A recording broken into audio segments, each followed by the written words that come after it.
Welcome everybody, Justin Ochoa here, back with another episode of Gym Sessions. I'm super excited for today's guest. We got Scott Agness on the show. Scott, if you're not familiar, is the beat writer for the Pacers. He is the host of the Fieldhouse Files podcast, which is an in-depth look at all things Pacers behind the scenes. And he's also just a really solid indie figure. I mean, he does play-by-play. He's featured in Sports Illustrated, Indy Star, ESPN, all of these publications that deal with sports. Scott's been on them. So thank you so much for joining me. Thanks for having me. Absolutely, enjoy the setup. Looking forward to our conversation here. Yes, sir. I had to, I had to brag for you a little bit. I man. appreciate it. You've really been out there. You've really been out there. It's one thing when you grow up here. Yeah. You kind of make your mark, and you're proud of being from here. For sure. Which is something. And then the fact that ever since being out of college, I've lived here and had kind of the same job at different places and tried to expand on it. So, dude, I love that. Always evolving. I love that. Let's get into your background. Like, I know you're an Indy native. I kind of creeped your LinkedIn to do some research on this. So I know you're a North Central grad, IU grad. Talk to me about just your Indy upbringing experience and kind of what led you to get into your career. Yeah, so I've been fortunate because I've known from a very early age, like I wanted to get into sports. I wanted to get in broadcasting, media. Like I always said, going back to middle school, quite honestly. And like for me, there was no debate college. Like I had grown up going to IU, football and basketball games. So I only applied to IU, got in, and that was pretty straightforward for me. Whereas I know that can be a challenge for so many, whether it's deciding their major, where they're wanting to go. But I had 3 older sisters. I'm the youngest. They'd always played sports. And so even before the days of this great podcast equipment or recording from your phone, I had kind of the classic camcorder. Now would plug in a computer microphone, right? The old headset, maybe like you're on a work call type thing.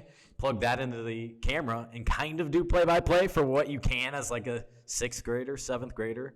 And then at my high school, North Central, we had the most powerful high school station in the state. And so I was fortunate to even do that as a middle schooler for whatever reason. And when I was a 7th grader, someone didn't show up as the color analyst. And I was already doing it for women's basketball. Sister was on the team, knew him well.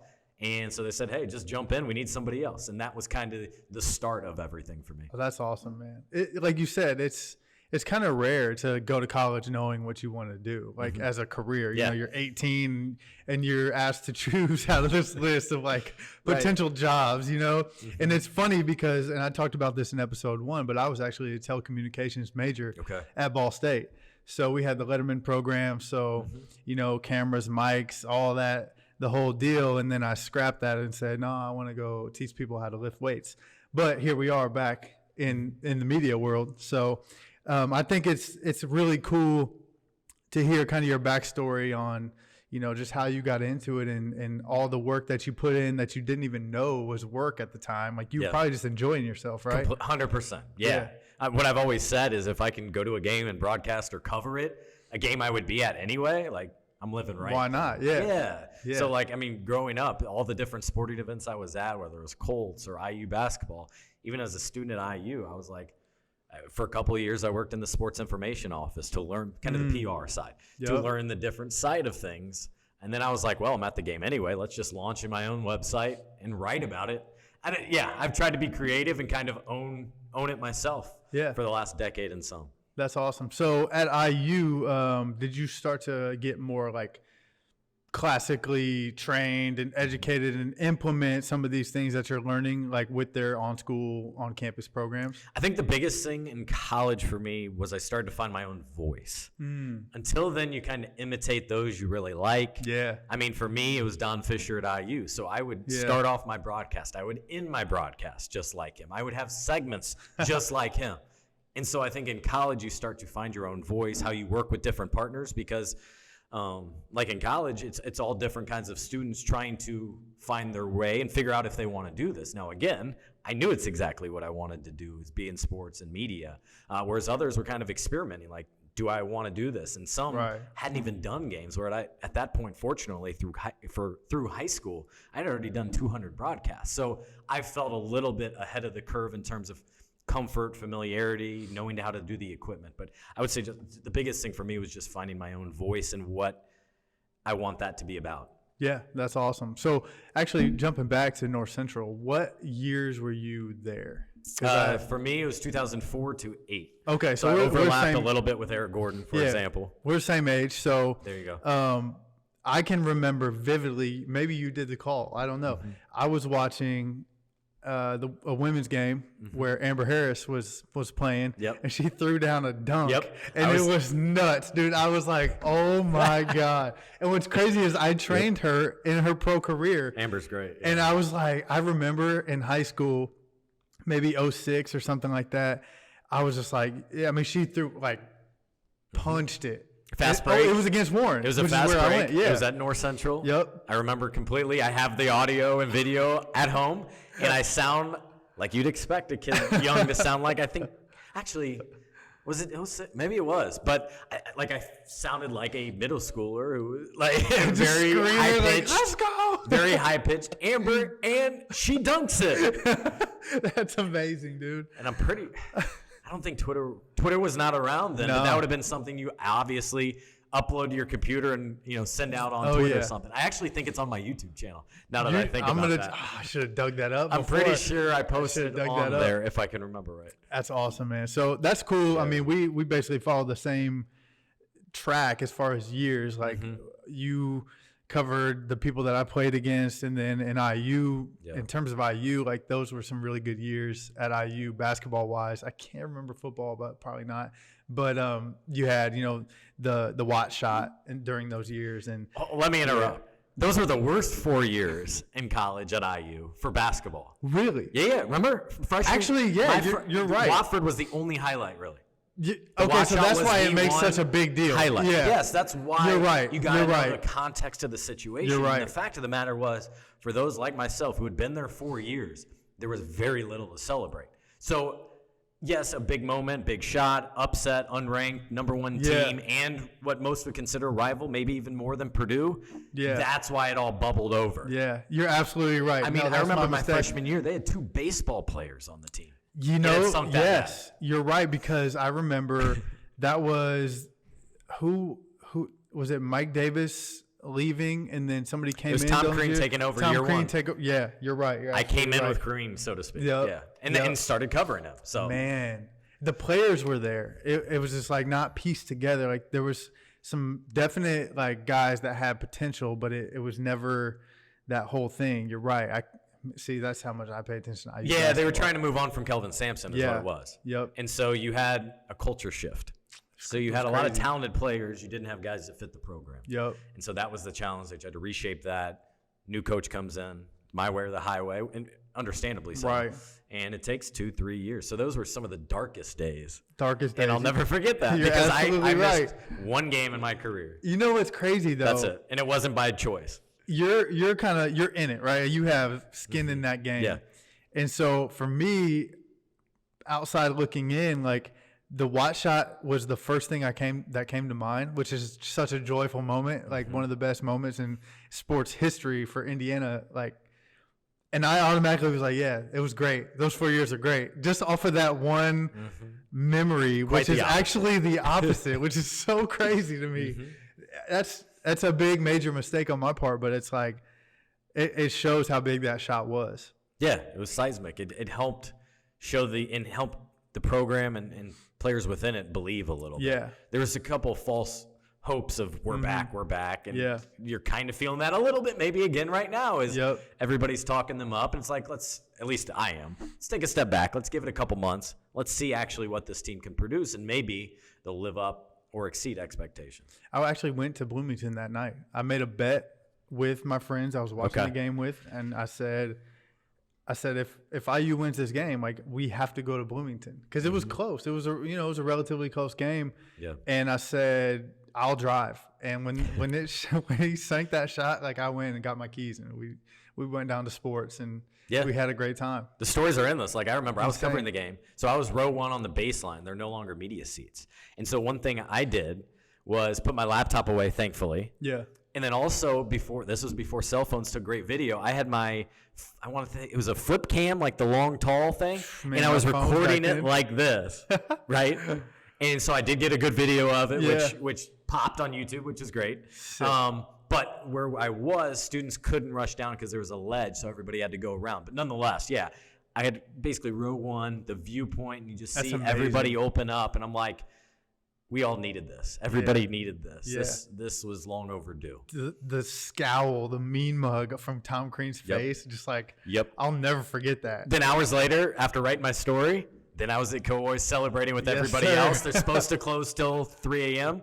I think the fight song was playing on repeat till probably 3:30, 3:45, and for good reason. It was nuts. Yeah, that was – thank you for correcting me on that, because I definitely had that memory like overshadowed what really happened, which is kind of crazy how that can happen in sports. And I think that's why you hear a lot of criticism from Kentucky fans maybe about you guys are still celebrating. It's like it's not exactly what that shot or that game, it was what it represented, right? Or what fans had not felt until then.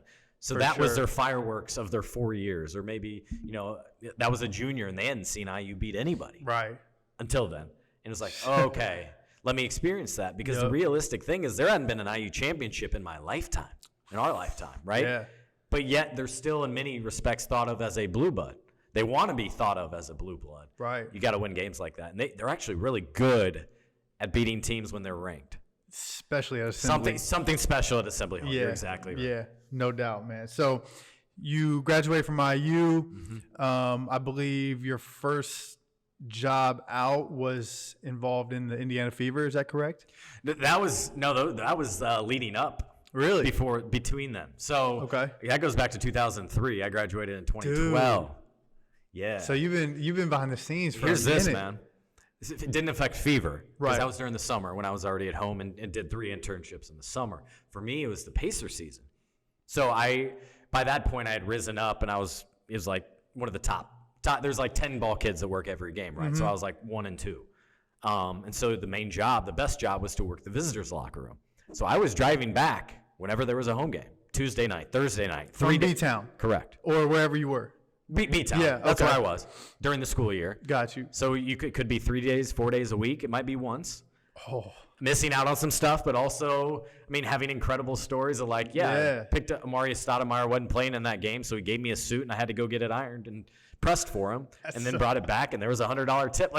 It's outrageous the things I did. But no, those were all things I did going back to high school as soon as I could, and then I stuck with it. So then from that, my first job out of college actually became something that came out of all that. I was friends with many people there, but especially one of the interns, and said, the web guy's gone. The beat writer for Pacers.com. And I go, what do you mean? He had been there, I want to say 15 years, since 2000. Yeah. It's like, what do you mean? Yeah, he's gone. So at 2 a.m., I emailed the guy who would be in charge of that role, and a couple weeks later, after several talks, I was hired as the beat writer for Pacers.com as a good start to a career, because it's funny because we talk about knowing what you want to do and all of that in college. Well, especially at IU, where so many go through the IU Kelly School of Business, and so many of those people, so many of your friends have jobs in November, December, January. Those of us on the media side, you're just hoping for an interview. You're just hoping for somebody to give you a start somewhere where you can make decent money, right? And so I will say with the Fever, to your point, I was finishing that year, was my last year, and I finished that year as the equipment manager because the former equipment manager had moved on. I had been there for 10 seasons. It was a perfect fit. So I finished out that season, and it turned out to be the championship season. So for me, what a perfect ending. That's dope. That's dope. So, man, that's a lot to unpack. So you basically had your foot in the door early, though, because a lot of people don't know how closely the Fever and the Pacers work. I mean, it's definitely two separate organizations, but I think there's some overlap there because they're in the same building, have some of the same kind of, decision makers and things like that. So did that help you out, you think, your experience with the Fever? For sure. Same organization, just two different teams. And one has a lot more investment, fans, all of that. But at the time, Fever were way more relevant because of Tamika Catchings. After that championship season, that's when the Pacers kind of took off with those special years with George Hill, David West, PG, all of that. Whereas the Fever had Tamika Catchings. So I think they reached the postseason 11 straight years. Right. She retires. I don't think they've made it in the last 5 years, and they've had the worst record in professional sports. They're struggling. That's why you always look for a franchise-changing talent. Yep. But to your point, there's so much overlap, marketing, web, and back then there was like, I want to say like there was 2 of us writing. There was kind of 2 vice presidents, and then like 2 digital media coordinators that did like email blasts and web stuff. Now I want to say that department for Pacers.com, it's all in on video, first of all. There might be 4 video creators. Right, yeah. And probably a social media, let's call it digital department of like a dozen. That's how much things have shifted in just a decade. For sure. Yeah, that's crucial now to have all that. Like, and it's cool because you get to see the game from so many different perspectives and lenses. Like some of my favorite accounts to follow are like Swish Cultures and Bleacher Report and House of Highlights, because you get the same highlights you would get from ESPN, but they might be at the game. So it might be, a different angle or a different perspective, maybe especially with like Swish Cultures, like they're basketball players who run that account. So they break down actually the move. Like it's not just, look at John Morant's highlight. It's like John Morant did this and he read that and that's why he got this. And I like that as a basketball head, you know what I mean? Yeah. But going back to the Pacers, so you get the job as a beat writer. What does that entail? Like, what is your day-to-day, whether it be right now, currently in your role, or when you first got that job? Here 10 years later, I still kind of treat it the same. The difference from then was I had bosses. You're also responsible. The big thing they focused on was getting a game preview up, which would help convert into ticket sales. For me, and the same thing with a quick recap right after the game. My belief still to this day is right after the game, if you either watched it or listened to it, you can follow in some other manner. You don't need a straight up recap, right? Where in the third quarter there was a 12-0 run, this, that, like a box score anymore. We can all read that. But that's what they wanted for different reasons, which makes a lot of sense. But then more than that, back then we had a blog, so I was trying to get something up. Maybe it was something that was said, or Tyrese Halliburton starts a podcast, bringing it to relevant conversation. Or Chris Duarte had his best game of his career. Here's what he did and why it was successful. All things like that, to the point where I hope to have maybe one post a day to kind of help drive conversation a little bit. And now it's a little bit different because I run my own thing with Fieldhouse Files, where I'm the boss. I write the headlines, I post it, I tweet it, I share it. I don't have a giant, let's call it megaphone, meaning, the Pacers Twitter account or anything like that. But I do have my own, which is absolutely helpful. Your Twitter's popping though. And the weird thing is, my man, is the fact that now I can say I'm the longest tenured beat reporter on this beat. Part of me is proud of that, and part of me is like, ooh. In the NBA or with the Pacers? No, just with the Pacers. I was going to say, because there's been a lot of changeover. A lot of people have moved on.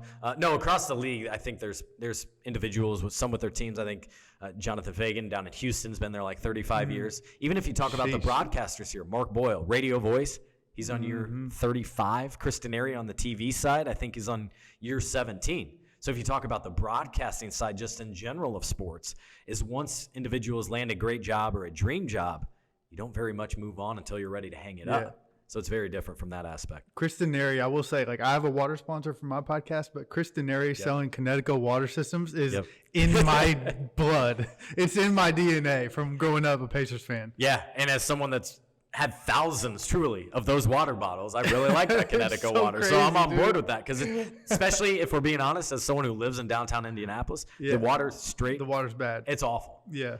So it's a fun tangent, but I used to know his dogs' names too from the commercials, but I'm drawing a blank right now. Yeah, and a couple have passed on probably since then. He's got a couple new ones over the last 6 months. It's nuts, man. It's nuts. No, that's really cool. Like Bailey and Granger is probably what you know. I know Granger. That's the one that was on the tip of my tongue, which is honestly an perfect segue to just Pacers culture, like ins and outs. Like you mentioned. Tyrese Halliburton earlier, which is, I think, like, that's our guy now, trying to kind of build on the future with him. But there have been so many superstars or guys that would become superstars to come through Indiana. So let's start back when you first started with the Pacers. That would have been probably the Paul George era. Yeah. What are your biggest takeaways from that era? And it could be general, like that's a very broad question, but just some things that come to mind. I think the first thing is how they won, and it was by committee. I mean, you look at the teams nowadays, what do you need? At least 2 superstars, generally 3. Pacers had none. They had a rising star in Paul George. The rest were just guys that did the dirty work. David West, that's one of the fun players to watch. George Hill doing it in his own city, which is way more difficult and complicated than fans will ever understand, playing in your market or where you're from. You can't even go to the grocery store, dude. It's like everybody who you ever looked at in high school thinks that you owe them something, probably. That's exactly. You know what I mean? The demands, the requests. Hey, man, we haven't talked in 10 years, but can I get my favorite's like, can I get tickets? All right, maybe. Like, yeah, that game, I don't know. It's like November 20th. They don't even say the opponent. Yeah. You look, and it's Lakers. LeBron or somebody. It's LeBron. It's the Heat. It's the Cat. It's like, come on. That's trash, man. That's the thing I laugh about. So my first takeaway is just how they won by committee. Frank Vogel really owning it here after Jim O'Brien. Just so polar opposites. And you want to talk about my previous experience. Like, I worked with them, and so I have good moments, too, with Jim O'Brien. Like how during Christmas, he would give us a $100 check. Some of the top ball boys. He wanted to make sure we were taken care of. He would buy his assistant coaches, give them all a suit for Christmas. Like, it's the little things like that. And Frank kept that alive a little bit. And back then, as a high school or college student, like a $50 for Christmas, like, you think you won something, that's a big deal for somebody who owes you nothing. Right. You don't interact or whatever, directly impact them as much. You're with the assistant coaches, which Frank used to be. But I think the other thing we'll always think about with that group is the GQ shoot that they should not have done. However, amazing. The cool thing about it, if we're being honest here, is how they wanted just Paul George. That was the same thing with the ESPN cover. And Paul had not evolved or changed to negative just yet. And there he said, I'll do it, but I want my teammates there. There was an ESPN interview. He had all of his starters there with him. Same thing with that GQ shoot. That GQ shoot, that's where somebody has to step in and goes, this is not Indiana, and this might – no, you don't – guys, let's not do this, actually. That's so just funny. Think of all the different things. Like David West, I want to say, had like a vest on, and Lance over here. And G. Hill might have had his dyed blonde hair at that point. Dude, that was like somebody said on Twitter, like that was the beginning of the end. Absolutely. The GQ shoot was the beginning of the end. Absolutely. And then you had little things along the way, whether it was Andrew Bynum thing, getting a haircut at halftime of a game. Bro, I forgot he even played for us. Because he didn't much. He had one incredible game. I think he played, 5-6 games with them. But you also traded Danny Granger, which down the road impacted you with Paul George. They were tight, same agent. There's so many layers to all that. But I think the positives of all that obviously are Paul George's growth, Paul George's dunk on Birdman, the series with the Miami Heat, how they swore they were one quarter away from reaching the NBA Finals that first time, which was 2012-13. Just so many different layers with that. I was at what game? It was either game 5 or 6, I think. Yellow shirts everywhere laid out. That was a crazy game. Gold outs, The gold out. Man, those years were crazy because, like you said, Paul George was like becoming a superstar. I think he was really starting to turn that corner. But it was like prime LeBron, and not just prime LeBron, but Andy Wade and Bosh and like the Heatles. And that was the start of the superstar era. Yeah. Right? Yeah. So there was that Boston group a little bit before that. Right. That went, But that was like, I still feel like that's so different. You know what I mean? Like that Boston group felt more organic.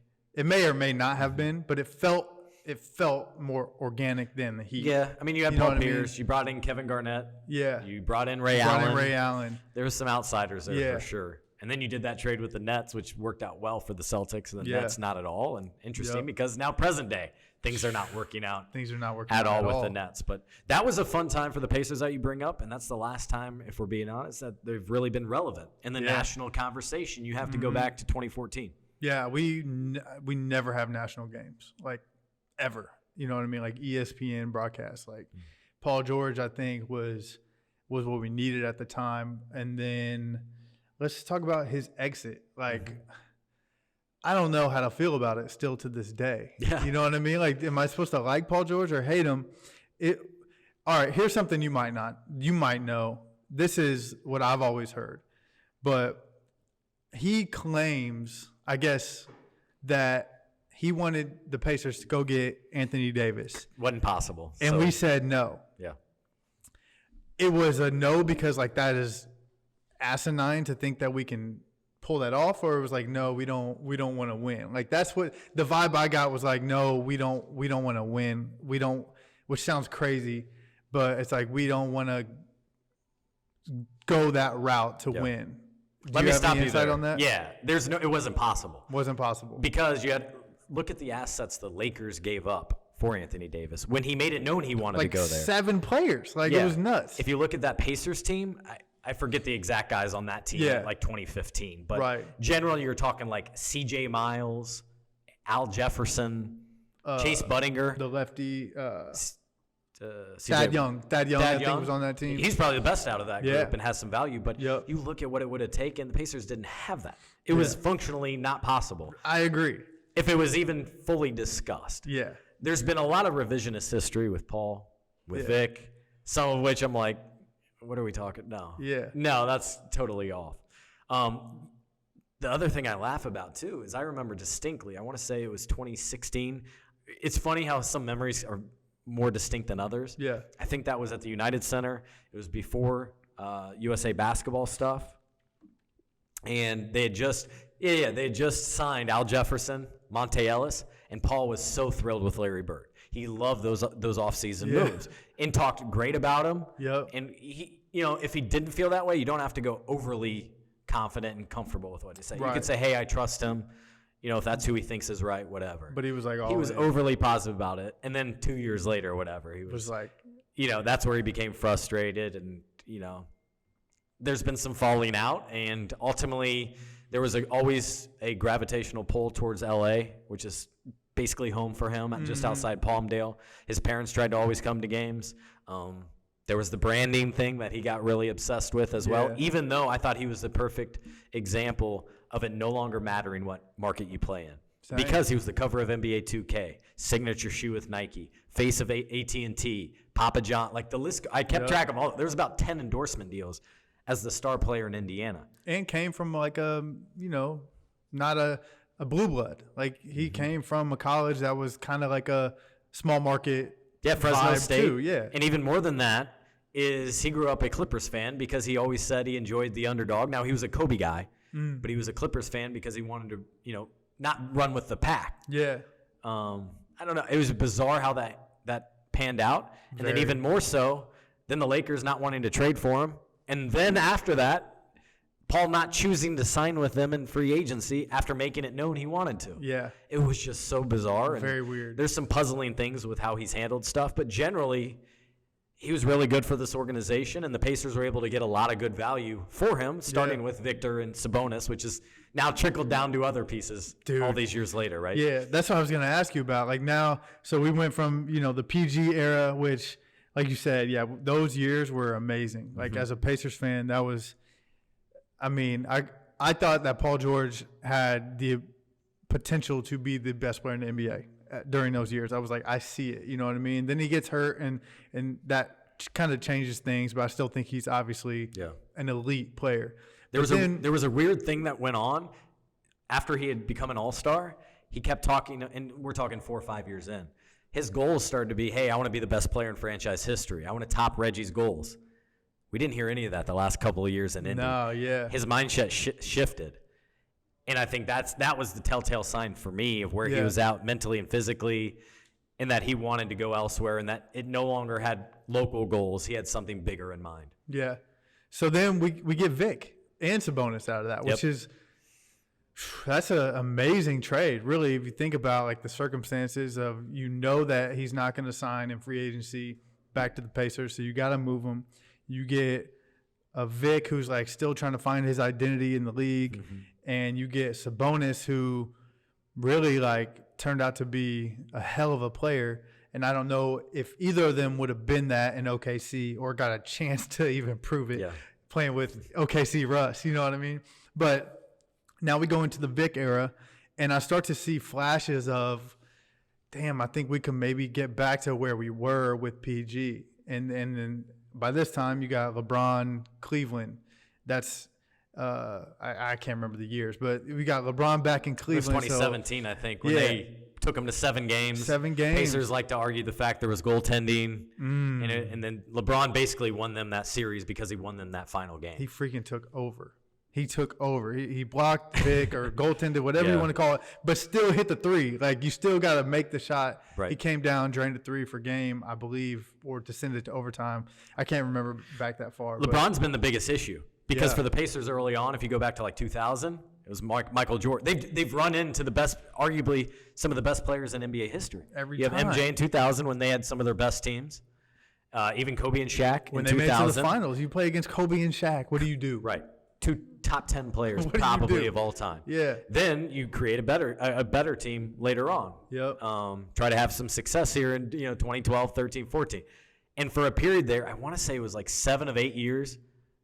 It was LeBron's team that knocked them out of the playoffs, whether it was 100%. Cleveland or Miami. Yep. They just kept running into him, and he closed the door on their best years. And I feel like we tried it from all different angles, like different seeds. Like, we'd be like the 3 seed or the 4 seed or whatever, because LeBron and them were not always the number 1 seed. Right. And I think they like to do that, and I think because they would rest him or whatever, and they felt like they could win no matter what. But you have LeBron, absolutely. Yeah. And even like throwing the asterisks in there about you lose to MJ, you lose to Kobe and Shaq. Like, I still feel in my heart that the Malice in the Palace year, we had a chance to win that.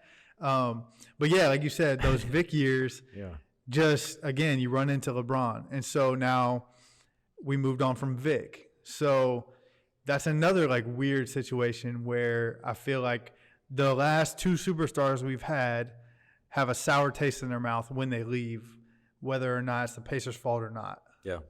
What's the deal with that? Is there like I think there's some to blame on both sides. Yeah. Because you could also start to add in Sabonis on there. Yeah. Things had soured in some ways. Yeah. The most public being when the team president comes out and says, hey, this is Indiana. We got to figure out how to manufacture a star. We don't have a star on this roster. Yep. Domas has to be like, wait, what? Right. I'm a 2-time All-Star. I've become who I am in this market. I'm always available because I'm compared to the rest of the roster, health is not a concern with me. There was some meetings about that, I can tell you for sure. Yeah. But beyond the point, between the front office and Paul, front office and Vic, things weren't comfortable. With Vic, he got bad advice. Vic kept listening to the wrong people, of which I think several of those have been eliminated from his life in a good way. That's good. Had an awful manager. I have no idea why they were still together. Kept leading him astray down the wrong road. Changed agents. And he's changed agents like 5 times in 6 years. Needs to be some stability there. After a while, it's no longer just the agent. Right. Some of it's on you, and you have to take personal responsibility in that. And to some extent, I think he has, although you hear him on some different podcasts, and it's like, why are we revisiting this? Or why are you move past that, or why are you sharing some of that, even though maybe that wasn't exactly true or whatever. The most pressing thing is he took charge of his rehab. He took charge of his surgery. He did it in Miami. He chose the doctor, which is all well and fine. Most professional athletes, their agency does that. But then guess what? A year later, you can't go to a different doctor, need the whole surgery again, and try to blame others. Right. Because that's where you have to let the professionals step in and suggest who to go to and maybe have a training staff around you. He rehabbed in Miami, and that's all well and fine until it goes wrong. Right. It went wrong, and I think his priorities, his mindset, all that shifted. And in doing so, he probably lost millions and millions of dollars in the process. Yeah. All because starting with the bad advice. Yeah. I did hear that it was very divisive. His rehab process was kind of like not affiliated with the Pacers. You know what I mean? That's kind of what I heard just from my industry, is like he chose to do it away from that. And then when things went wrong, then it's like they still blame the people that weren't even involved. And so, that's going to create a lot of it even got down to weird, the fact of he was controlling his narrative to the point where he was sharing with a national reporter that he was going to play tomorrow or whenever he was going to return before he would even tell his coach or the front office. And you don't do that. Yeah. In-house comes first. Yeah, for sure. Now, if you want to release it or do an interview and do that on your own time, good for you. Like you're welcome to do that. But nothing should get outside those walls first. Right. If you're in a structured, stable situation. Yeah. And even to the point where he had no plans to play in the bubble. Remember, after that injury, he played like 15 games, didn't want to play in the bubble. On his own, had that reporter announce that he was not playing. Then he got some phone calls, not even his agent, but friends in the business, friends from IU, friends from the Pacers, called him and go, Vic, you know what you're doing, right? If you don't play, you're not getting paid. Guess what? 2 days later, all right, guys, I'm playing. I'm going to try to see what again, taking bad advice and saying things you did not need to say. Yeah. That's kind of, you asked me earlier, how do you define the first Pacers group I worked with?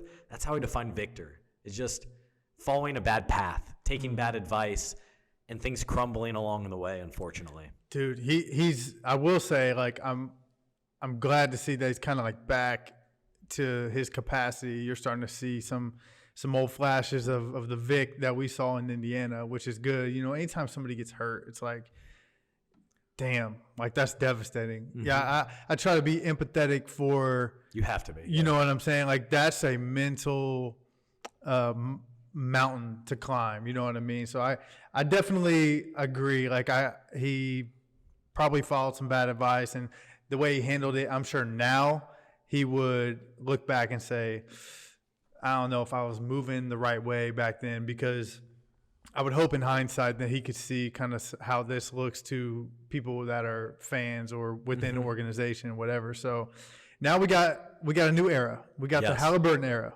Absolutely. That's what I'm calling it, because that's my guy. I think he's really good. I think he's really good. We got a lot of young talent, really, but I think he's kind of who we're trying to like ride into this next era.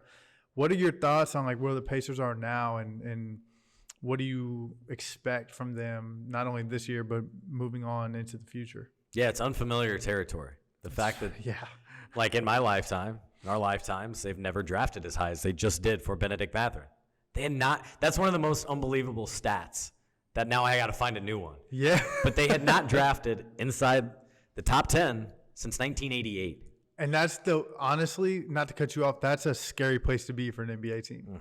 Is the that's mediocre, you know what I mean? Like, you get the 19th draft pick, like you're not finding the next superstar in most cases. That's a really scary place to be for a franchise. You're exactly right. And even before that, there was something like they had reached the postseason 29 of 35 years. And think about some of the franchises, Timberwolves. They love that. Right. The Sacramento Kings, I think they've gone like 20 years or something like that without reaching the playoffs. So to them, that might mean something. But to what end, right? Mm-hmm. Pacers have not advanced in the playoffs since Paul George. It's been since 2014. And for a while there, Paul George had neither advanced in the playoffs since his time in Indiana. Now that has changed since then. But yeah, you also have to be careful what you wish for. But to your point, what Kevin Pritchard calls the treadmill of mediocrity, that's a very dangerous place to be on. Yeah. Because also then you risk, what are you doing with fans? Right. And the worst thing, you either want them to love you or hate you. The worst place you can be is just casual and be apathetic. Be like, oh, they're cute. I might go to a game. Yeah. No, you want to tug at one of those emotions. So where they are now, you got to accept where they are. First of all, like not a playoff team, and that's fine. Yeah. As long as there's development, there's growth, there's a purpose behind here. And I think the fact that there's now a direction that you can see and sense the purpose, fans are as on board that I can remember since probably those special Paul George days, which are a decade ago. I know, that's scary. That means we're getting old. It does. I don't know why I keep repeating that, but that kind of sucks. Right. No, I think you're exactly right. It's uncharted waters. Like we're trying to figure out what's next, and I think that we've got some good young talent, like you said. One of the biggest like pro sports hard pills to swallow is like in high school and even college, you kind of have that rah-rah mentality, like we can win every game. Yeah, like this is our year, blah, blah, blah. I think in pro sports, you have a much more realistic identity and expectation where now you can correct me if I'm wrong, but I don't think anybody in the Pacers locker room except maybe Mathurin because he's a dog. He's that guy. Is like, yeah, we got a shot this year. You know what I mean? And it's not a knock on them. It's just a testament to pro sports. Like, you have a realistic kind of expectation and you work towards it, and then you try to progress on it. And it's not that rah-rah, like high school, like underdog mentality. You know what I mean? Yeah, no, 100%. I think you understand the current situation. Yeah. And hopefully by this point, a coach, front office member has not only talked to the group, but pulled you aside, each individual player, and said, this is what we expect as a team. This is what we expect from you. This is the growth we want from you. And as long as there's that, then there, again, is purpose to the season. What you don't want is the going through the motions or just, and not allow for maybe big stats to try to signify growth, because it may not. Somebody's going to put up numbers on a bad team, right? Mm-hmm. And I think so the little things you're looking for here is that play hard mentality, that dog mentality. Yep. How do they handle close situations? Right now, the concern is how do you start games? The first 5 games, they had trailed by double digits after the first quarter every time. Right. So then, especially for a young team and an inexperienced team, you're digging yourself as a hole. And so right now, you're trying to build towards something bigger and try to get some playoff experience that may be a one and done in the playoffs. But like Tyrese Halliburton's never played in the playoffs. Buddy Hield's never played. Mathurin never played in the playoffs. Miles Turner, I think it's been since 2018 since the Pacers. So thus, Miles have played in the playoffs. So there's a lot that can be accomplished. But you also got to reach out to your fan base a little bit, because you acknowledge, hey, this year you're on national TV once. That's done now. Now, you might get picked up later on. Probably not. Yeah, probably not. Last year, last in attendance. Now, it wasn't quite fully back last year, but last in attendance. If that's not a red flag, I don't know what is. That's a big red flag for Indiana basketball. Right. Like, Indiana basketball, you go to the games, man. Like, it's an experience no matter – even if the team isn't doing well. Like, it's a big red flag. So, I'd be interested to see what the attendance looks like this year. And I think we're fully out of the world of the pandemic, which I'm not going to say on the podcast because they flagged my other episode because I said it, which is they're messing with my views, man. They're messing with my views. Yeah, you don't want to be held back for something like that. Yeah, all 37 people that are listening to this, like, they need to know. So I got some questions for you from social media. Okay, let's do it. Actually, no, before that, I do want to talk about the Fieldhouse Files. Okay. Because you are on a podcast with me, so it's only right I let you talk about your podcast and what goes into that. And, obviously it's a Pacers-driven podcast, but I think the takeaways that we're talking about here are, like, just general for the NBA and basketball fans in general. So talk a little bit about Fieldhouse Files. Yeah, it's funny. I don't know about you, but I've been so big into podcasts for quite a while. To the point, part of the reason I hate Halloween is I don't get the cultural references because I'm not watching the movies. Yeah. I've never watched a Halloween movie. Dude. I had friends, like, have you seen Beetlejuice? No, what's that? Have you seen Addams Family? I get the purpose of that. Right. The song. No, I've never seen. And so for me going out, I don't get those references. But to a bigger point here, I'm listening to more podcasts than I'm watching anything other than live sports. Yep. But so in 2015, after working for the Pacers, I wanted to launch it with them. They didn't have a sense for the podcast game just yet. So in 2015, when there were no other Pacer podcasts, I was like, let's do it. I already have the setup. I already have the mics, all that equipment for my play-by-play stuff also on the side. So I launched that podcast, and the goal has been to provide more than just what I do in my written work. So maybe there was a funny interaction at practice, or go a deeper dive into something that happened in the locker room, things like that. Yeah. Bring on a guest, maybe a national writer, maybe a fellow writer, mix in a head coach, mix in a player, that type of thing. But generally, the purpose is for a deeper dive into a team so many follow. Yeah. And then from that, after working at The Athletic, then I've turned that now into a Substack, which is also called Fieldhouse Files. And so that's where I spend the majority of my time, but I'm still doing a podcast, trying to at least once a week. Yeah. And thought about even doing maybe a couple times a week where it's like me for 20 minutes with my thoughts, and then an interview a couple days later type thing to like a bigger episode. A bigger picture, or to get other people's outside opinion to kind of have a conversation. Yeah. Because both, I think, can work tremendously well. Is some you just want info, perspective, and the other you kind of want a back and forth conversation. Yeah, for sure. No, I love it. Especially like you said, there was nothing like that, especially when you started it. Yeah. It's funny. Now there's several more because there's a podcast for everything seemingly. Yeah. But no, back then I don't believe there were any other podcasts out Dude, there. I just thought of a fun fact that I should have told you. I used to write for 8 points, 9 seconds. Did you? Yeah. Okay. I was just trying to make a little extra bread, fresh out of college. Like they paid. It was like 25 article or something like that. It was through Fansided, I think is who brought them. Okay. Which is I don't remember. They got acquired or something like that. But I wrote an article. It was called "If the Indiana Pacers Were All from Indiana," and I did a roster. I built a roster of Indiana NBA players. So I had George Hill, Jeff Teague as the guards. I had Gordon Hayward on the team. I'm trying to think off the top of my head. Gordon, Josh McRoberts. Eric Gordon, McRoberts was on the team. Zach Randolph. I had Zach Randolph. I put Greg Oden. He was healthy at the time. Yep. He was kind of healthy. Mike Conley was on the team. And so Those what were I the did days, was, man. I took Courtney Lee was on the team. There was another big. Who is it? Plumlee.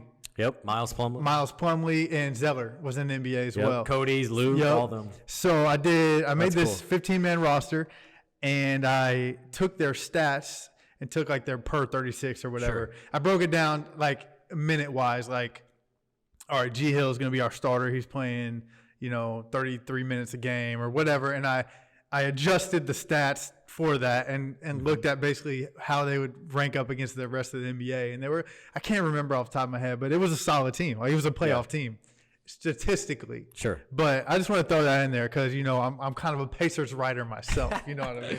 There you go. I'm not coming for your job by any means, but on the internet, you can find it.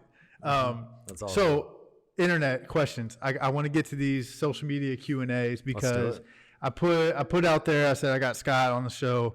You gotta send me some questions. Like, I want to hear what the Pacers fans want to hear. Sure. So the first one, this is from my friend Mike, and I have to reframe the question because he's a troll. He said, ask him why the Celtics are the best organization in NBA history. And so I'm going to reframe it and say, what do you think the best NBA organization is in the history of the league? Yeah, it's got to be probably between them and the Lakers just because of championships and their storied past. And both of those franchises in particular had so much success, but they also had the stars. Like, oh, I know, dude. Like, it's crazy. Even, like, you got the couple of Lakers documentaries going on. It's unbelievable, their talent. Like, imagine trying to rate them. Like, dude, Magic, LeBron. You can go down the list. I'm not even sure how you do that. That's one franchise. Yep. And so if you bring it back local, it's like, what don't the Pacers have? That story. Now they do, especially in the ABA. Mm-hmm. Yeah. But the Pacers have not had franchise success in the big picture, meaning titles. Yep. In the NBA. That's where they've struggled. But yeah, no, from that standpoint, I don't know how you could go against either the Celtics or the Lakers, which makes that a rivalry. Yeah. He's a Boston guy, so he's so he's not opinionated or anything. He's that's too bad. Very no sarcasm and easy to deal with for sure. All right, so this is from one of my athletes I work with, Jordan Walker. He wanted me to ask you, do you remember you guys' handshake? Yeah. That's dope. Yeah, dude, that's crazy. So he was tiny. So I mean, he was probably 5, 6, 7. Yep. When one of his older sisters, he had like 4 sisters. Yep. And one of them played with my sister. So, yeah, it was like something with the pinky. I don't remember exactly, but I think it was just locking the pinky or something. Oh, that's my guy, dude. He'll be I probably excited. have not seen him in 15 years. Oh, dude, he's killing it. Yeah. He's killing it. He's playing that's fantastic. He's playing in Belgium. I'm impressed he actually remembers me. Yeah. Seriously. Dude, I'm telling you. It's been that long. You're popping, man. I tried to tell you. You're popping on still, man. On the internet. We're talking like 05, 06. Yeah, I mean, he's probably 26. Oh, so he's significantly younger than 20 us. years, probably, since, That's dope, man. Unbelievable. This is from my friend Damien, and we kind of already covered this, but the way he framed the question is a little more harsh than we said. Why does it seem like Pacers superstars hate it here? Yeah, we kind of broached that subject.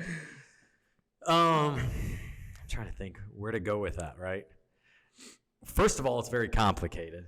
Very. And also, that's kind of very broad because that's not necessarily true. What you're pointing at there is obviously the recent history. It's PG and it's Vic. In its own right, those guys have had things inside of them and those around them.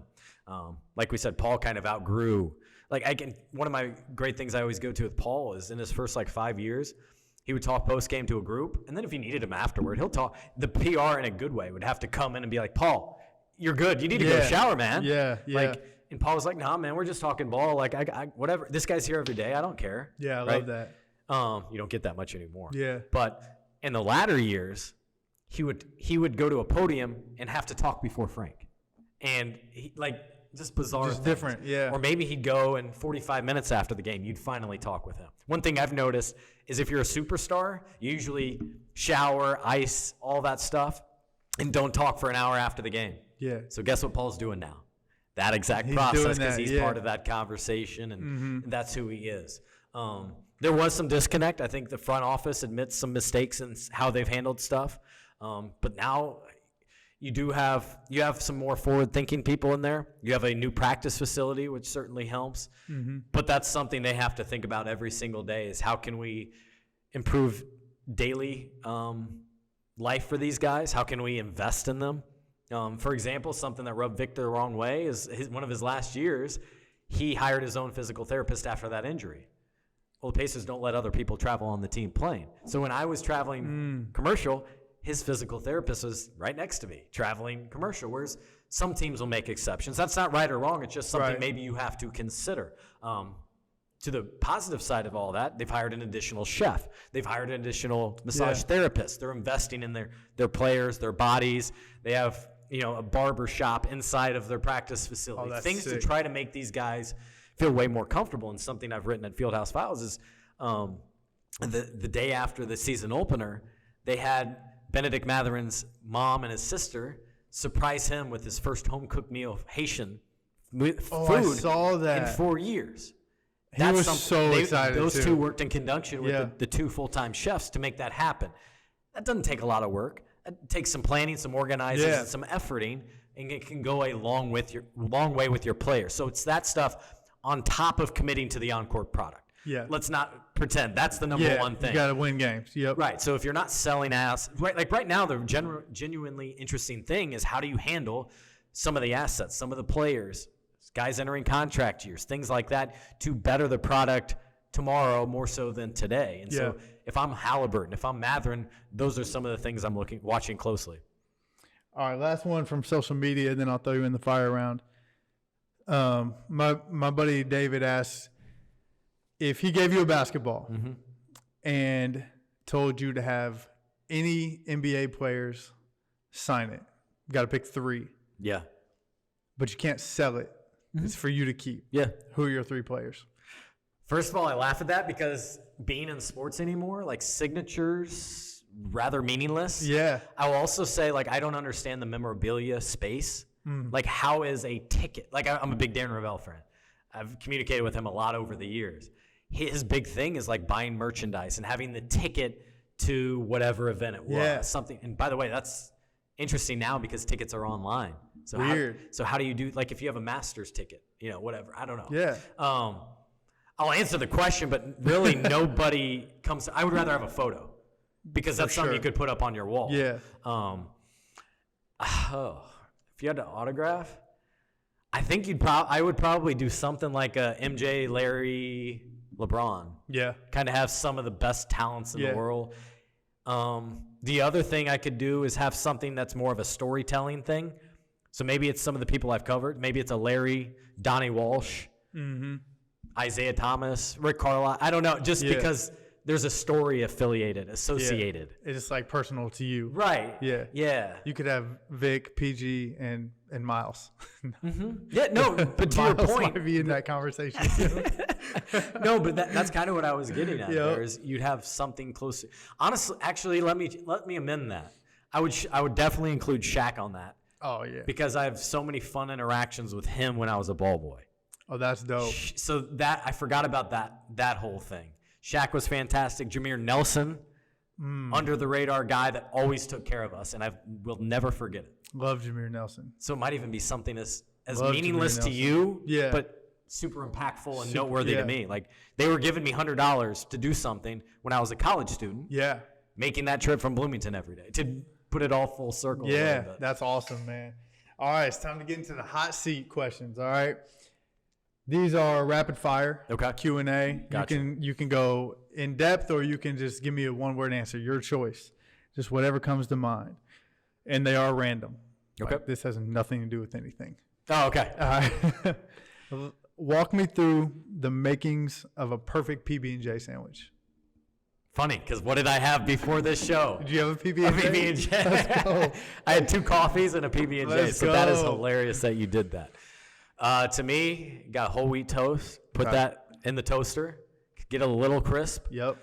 Then take out the peanut butter, put that on the right side. Okay. Do that first, then go into the jelly, then put the peanut butter side on the jelly, and then put a side of cottage cheese. Side of cottage cheese. Yeah, that's what I have. Okay. Oh, I got you. That's Like, not your just normal routine for a PB&J. It's just I almost always have it with cottage cheese. Really? Is my point. Yeah. That's a good combo. I've never tried that. That's like all the foods that They almost go you grow up together. eating. Just Yeah. like if I ever, this is probably childish, but if I ever have a hot dog, I'll probably have cottage cheese with it. Right? Really? Yeah. Not a big cook. I hate the time it takes. Some find it relaxing. Yeah. I find it a complete waste of time. So let me ask you this. Got to clarify this. You take the peanut butter, boom. Right side. What about the knife? What do you do with the knife? You got a new knife? You wipe it? You lick it? What do you do? You wipe it on the clean bread, the bread you're about to put the jelly on. Ah, okay. So there's a little bit of peanut butter already there, and then you Very little, but yeah. That way, when you go into the jar, that's crafty. Then you don't got peanut butter all mixed in with your jelly. in the jar, yeah. Yep. But ultimately, it's all one anyway. That's a Fun but That's random a good question. model. That's a good model right there. People can follow that. Yeah, Perfected that. I over love the it. years. And a little toasty, so it's a little crisp, and a it's little not crisp, and not the, like and floppy. Exactly. Yeah, love it. Right. All right, who is the most underappreciated NBA player of your lifetime? Part of me wants to say Shaq again. Really? Of my lifetime. Yeah, I don't think people understand completely how dominant he was. And I also don't think some realize that officials had no idea how to officiate Oh, him. yeah. And to that point, same goes for any bigger bodied guy. Refs have no idea how to officiate LeBron. Yeah. Like someone might go into him hard. He doesn't move because of his thick frame, but that's a foul for anyone else. Yeah, for sure. Or he might just put his arm out a little bit and the guy flies backward. And they call it because he's offensive foul. muscular, Yep. they know it's going to be a foul. For sure. If you want to go local, I think under-heralded a little bit, Mike Conley. Like, he has had a remarkable career. And I remember in high school, I'll admit I was completely wrong. I said, he is riding the coattails of Greg Oden. Yep. Is he really good enough to play at Ohio State? Given I was a high schooler then, so I didn't know a ton just yet. That was my belief. And look, we don't know what Oden may have become. Conley has had him and Gordon Hayward are battling for the largest salaries earned in the NBA for Indiana players. Yeah. Overwhelming success. Now, he hadn't been an all-star, unfortunately, and so that's kind of why I thought about him, is I thought he's probably, in my mind, a 2-time all-star. Yeah, for sure. Even though he hasn't got that recognition, because he's mostly played in a conference where it's in the West, where it's way more difficult to be an all-star as a guard. Dude, yeah, Conley's a great answer because, he at one point, he was the highest paid player in the NBA. For 1 year, and then it flips over so quickly. It goes new CBA. But, he's unreal, and I agree. In high school, even playing against him, I'm like, he's good, but not Ohio State good. But, dude, he is Whereas legit. Oden was the most dominant high school player, I think Eric Gordon was the best high school player of when I saw it, that I've seen. Agreed. All right, I stole this from my guest on the previous episode, Justin Castelli. Okay. He asked me a question on my own podcast, which is crazy that he had the balls to do that. But no, he asked me, you're about to give the biggest speech of your life, or you're about to do the biggest show, whatever, and they're going to play a walkout song for you. Yeah. What is that song? Oh, man. I've thought about the song like if you're a baseball player. Like, what is that? Yeah. And for me, it's that Nelly song, Heart of a Champion. I love that. That's a good one. I think if you're going to speak, and whether you are or not, you have to have the utmost confidence. Yeah. picture a room of 4,000. Right. Like, you have to own that. So I think it would probably be, what is it, like Aloe Blanc, the man? I'm the man. I think you gotta you gotta have that positive reinforcement as you go out. So that would probably be off the top of the dome. That's really good. Like I had to like pause and go through my phone in the middle of the episode just to get mine. All right, so what would yours be? Mine was Hustle and Motivate by Nipsey Hussle. Okay. So still comfortable with that, but I could do better. If you got to play in the NBA today, you play 48 minutes, no subs, you got the green light, let's put you on the Pacers. What's your stat line after one game? I'll say 2 points. Okay. Because I got fouled. Yeah, some freebies. Because I got fouled. 5 assists. Yeah. Because the reason I love Tyrese Halliburton's game, TJ McConnell, and really they're 3-point guards. Yep. They were pass first point guards. Yep. So if I was any better, that would be the type of player I was. Yep. I did not care about shooting. I probably should have shot more growing up. I love getting teammates involved and getting them hyped. So that's the type of player I would have been. But the thing I laugh about with that question is so many people would say, "Oh man, I'm playing 48 minutes. I'd get like 8 points." It's like, I can tell you this because I was Tamika Catchings' ball kid. So I went against her, rebounded her every single game. She had plantar fasciitis in her foot. Painful as heck. Yeah. Tested it out before a playoff game, was in so much pain but still did it. Kicked my ass. Yeah. Still. It's and crazy. She was as painful, was probably half of herself. I wouldn't have got a shot up on her in that. So imagine me playing with the NBA guy. Right. That's what people don't understand. People and that's don't why understand. I figured if I'm playing all those minutes, somebody's going to reach in and try to show me up, and they'd be called for a foul, and I know I could go make the 2 free throws. But you cannot have high expectations. People have no idea how difficult it is at any level, college, WNBA, NBA. Yeah, 100%. I would foul out. Like people from an offensive perspective, you got to score on these guys. Are you 0-0-0-6? Who am I guarding? Like you gonna put me on KD? Right. Like I'm fouling out in the first quarter if I'm guarding KD. That's a really good point for being honest. It's something like 4 turnovers and 6 fouls. Yeah, it's nuts. I mean, I have the confidence. I would love to say I would score or something, like get lucky, like you said. But nah, bro, I can't. I think we're both being realistic here. Yeah. I bet there would be so many that'd be like, oh man, I get like 12, get like 20. I'm gonna get 40 shots, so I'll make like 6 of them. Yeah, no, you maybe make 1. Yeah, because the defense was bored. Literally. All right, next question. Do you believe in aliens? Not really. Okay. No, honestly, never given it much thought. I hear Aaron Rodgers talk about it all the time. Yeah, he believes in a lot of stuff. I've given it very little thought. So, if you could be let me rewind. This is not about you being an animal. If you could have any animal as a pet, whether or not it's like okay or not, what animal would you have?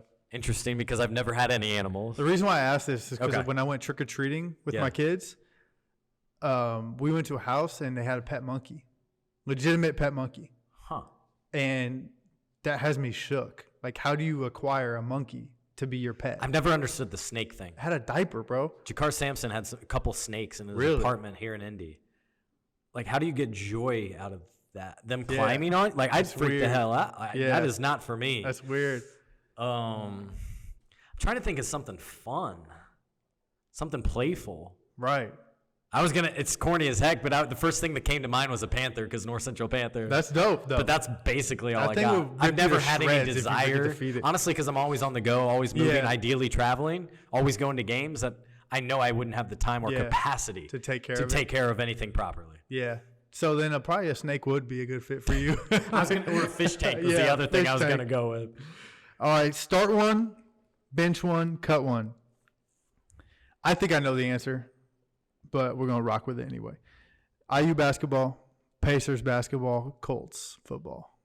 Start, bench, cut. Start. It's kind of like the other game that's out there. Start, bench, cut. I think starting IU basketball. Okay. For sure. Benching Pacers because they got to figure out what they're doing. Love it. And Colts need a reset. Big time. So I think you're cutting them right now. Got to cut them. All right, if you were a rapper, what would your rap name be? Probably, I didn't really have any nicknames, honestly. But a couple people, just because of my name, Scott and then Agness, would go to Skags. So I would Skags? It's awful. Young Skags? I was gonna say Or I was gonna say DJ Skags. Prefix in there or something. Yeah. Little Skag. I don't know. I love that. That's the only thing I could think of with that one. That's like your school email they assign you is like the first part of your first name and then your last name. Mine was Sagness, so that wasn't Sagness? right. So that wasn't necessarily the best. That's an odd word for sure. Yeah. All right, last one. You got to pull your phone out for this one. It's always out. You got to pull up your messages. I'll give you credit. This is probably the longest I've been away from my phone. I love that. And I got all the notifications. No, notifications are Text, booming. 2 calls, 3 calls, someone. Yep. Go to your text messages, and I want you to pull up the emojis, and then tell me what are the last 5 emojis you use. Is that the top row? It's the far left row from top to bottom. Okay, so not a cross. Yep. I think. I could be wrong. I'm not sure which one it is. I don't know. I think you guys got me second guessing. Based on what I know, it might be that left side. Okay. What is your number 1? I'm just curious before I say my 1. The super crying face emoji. Like okay. Sideways That's my number 2. Yeah. Number 1 is the eyes. Because I replied to a lot. The eyes? Just the eyeballs, like, I see you, or look at this, or can you believe this? Yep. That's kind of my instant reaction to, like, everything. Then the standard laughing one that's probably everybody's one. This one's hilarious for the Pacer season. My third one's the guy like this. Like, I don't know, or I can't believe they're doing that, or I have no answers to that. My fourth one is kind of the... like, I don't know, the face where it's like, Oh, yeah. Yep. I know that one. And then the last one's either the thanks or prayer one, whatever. Yeah, the hands. Those are my top 5. But those are solid. I totally believe number 1, the eyes, because I reply to everybody with that. Like, super standard. Like see you in 10, it's like, see you, or whatever. Yeah. Always something. Yep. Awesome, man. You made it through the fire, or the hot seat. I used to call it the fire round in my first failed podcast. It's the hot seat now. Gotcha. But you made it through. Before we wrap up, man, tell the audience where they can find you on any social platforms, Fieldhouse Files, all that. Yeah, I make it easy. So for Twitter, Instagram, which is the main 2 I'm on, it's just at Scott Agness, just my name. Main thing I'm at is fieldhousefiles.com, Fieldhouse Files podcast, which is straightforward. And those are kind of the best places to reach me, to email me, to follow my work. So awesome. I'm at every Pacer game. So if you're a Pacer fan, I got you. Yes, sir. I appreciate you jumping on here with me, man. Thanks for having me. I appreciate it. Absolutely.